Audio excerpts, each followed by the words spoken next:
Bok,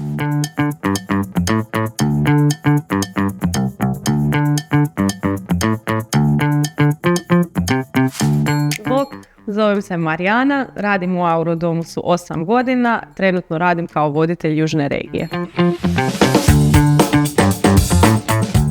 Kad sam počela u Aurodomusu, radila sam kao prodavač u poslovnici na otkupu zlata i srebra te prodaji investicijskog zlata.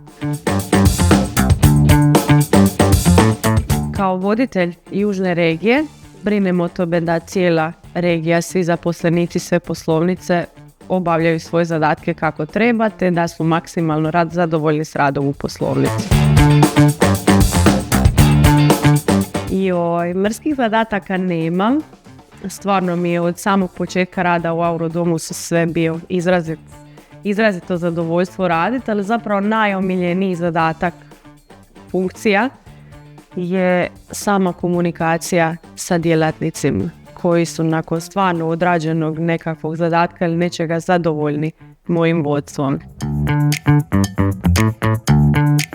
Kad ljudi čuju da radim u Aurodomusu, prvo pitanje im je zapravo zar stvarno ljudi kupuju zlato kao investiciju?